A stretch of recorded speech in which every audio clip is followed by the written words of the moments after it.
Hello, class. I thought I would take a few minutes, hopefully no more than 15, to talk to you a little bit about analogical induction and enumerative induction, the subjects of this week's module. Let's get into it.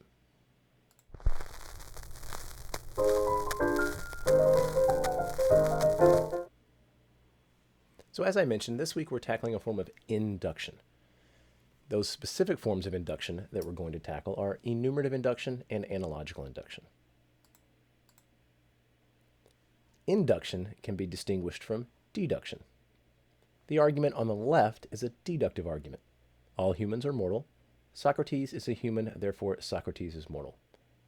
The argument on the right is an inductive argument. 75% of people who exercise regularly live longer, healthier lives than those of their peers.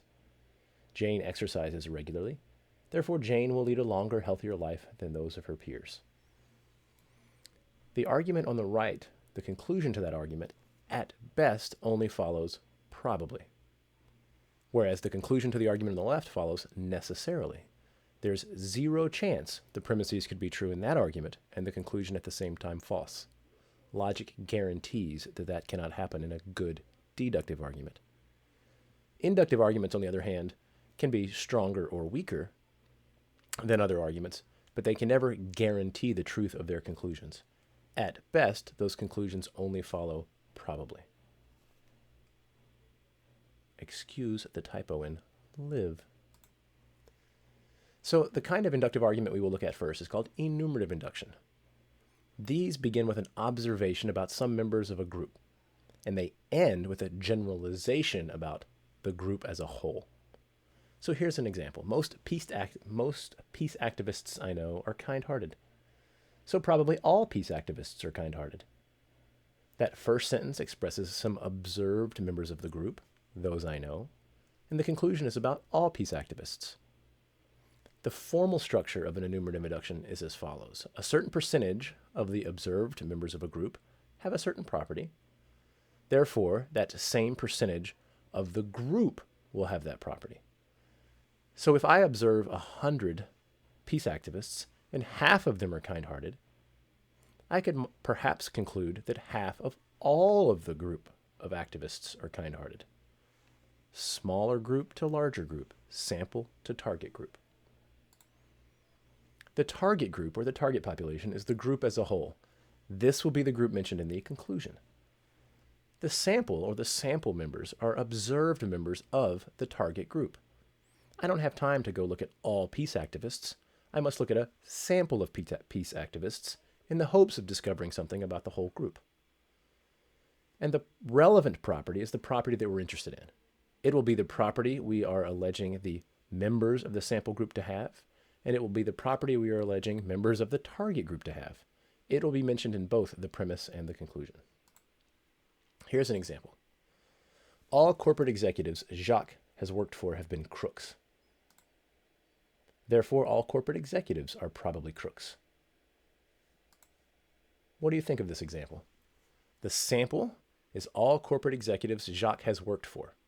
So he hasn't worked for all of them, but he has worked for some. And of those he's worked for, he thinks everyone has been a crook. And he concludes all corporate executives, not just the ones he's worked for, are crooks. What is the target group? Corporate executives as a whole, the entire group. What's the sample? Those he's worked for. What's the relevant property mentioned in both the premise and the conclusion? Being a crook. And here you can see another crook who's going on trial right now as we speak. But watch out. We know this is not a very good argument. All the corporate executives Jacques has worked for have been crooks, therefore all corporate executives are probably crooks.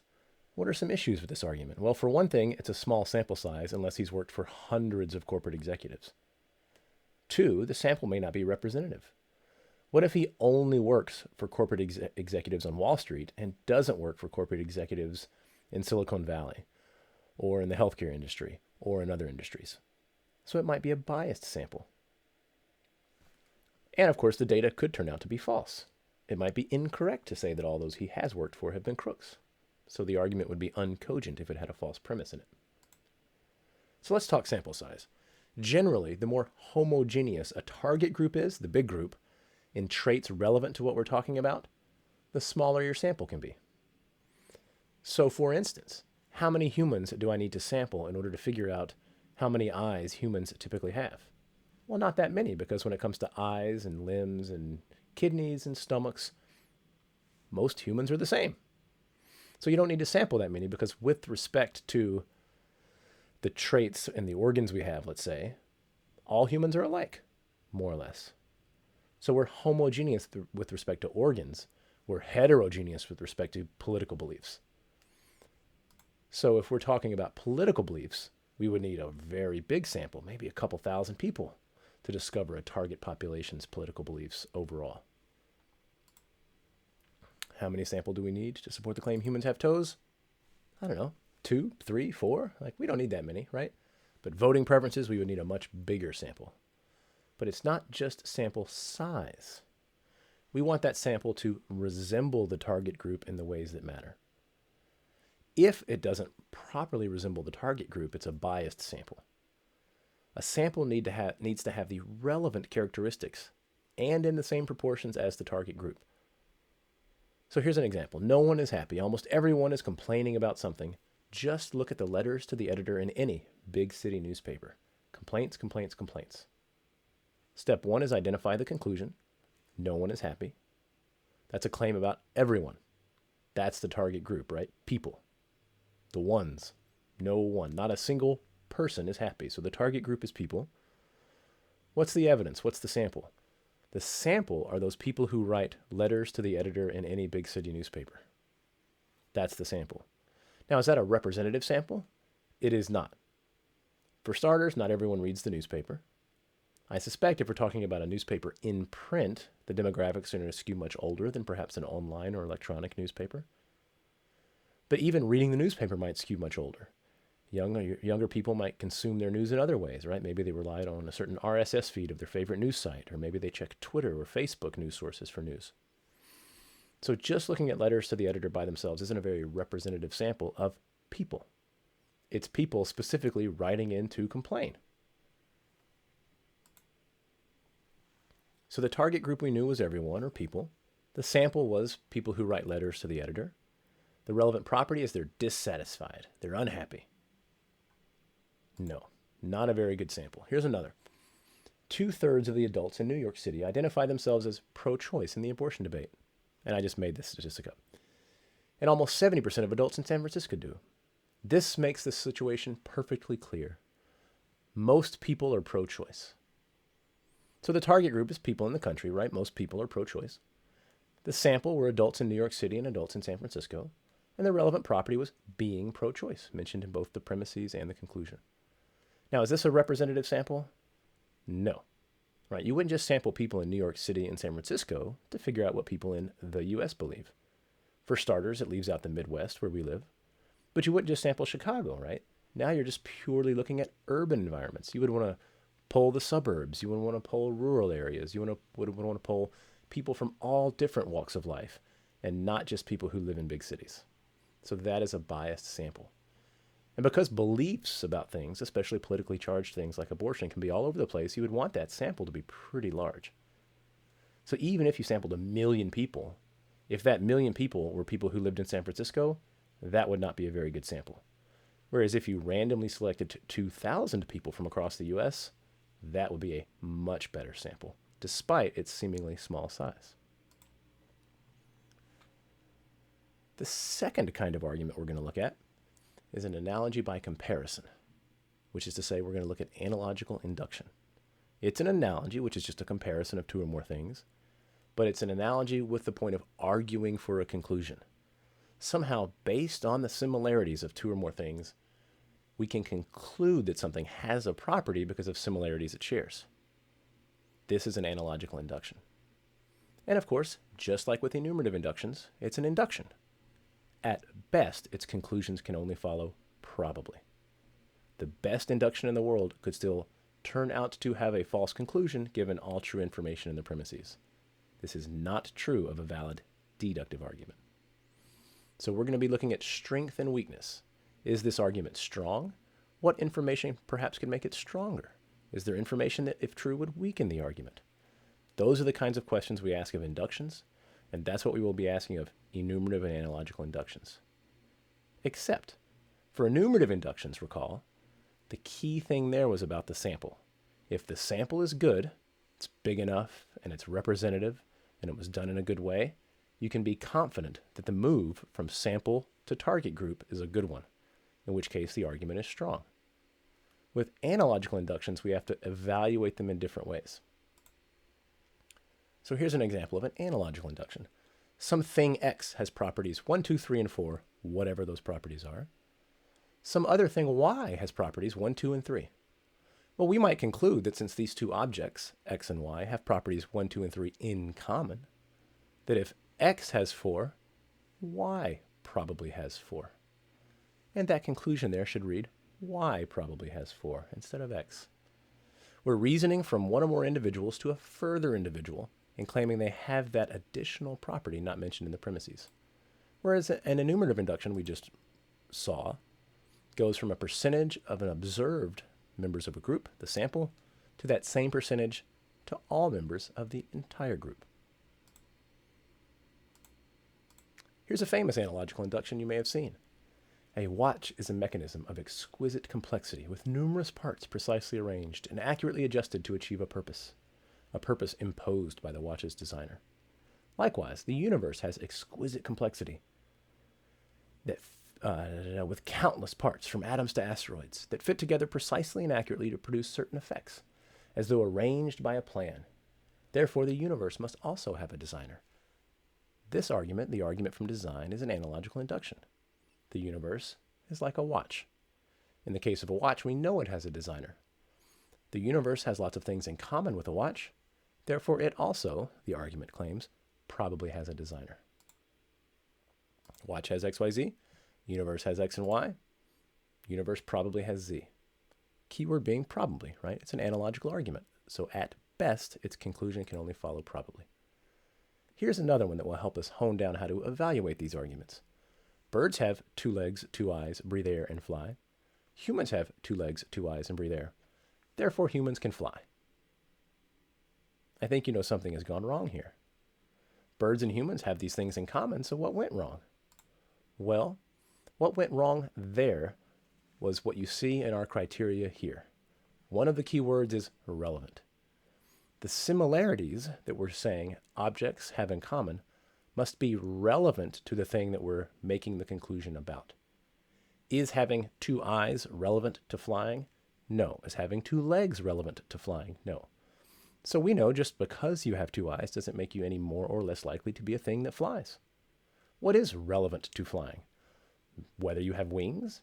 That seems plausible. Insects that fly have wings. Birds that fly have wings. Pterodons that flew had wings. Things that fly have wings. Eyes don't seem to be a part of the equation.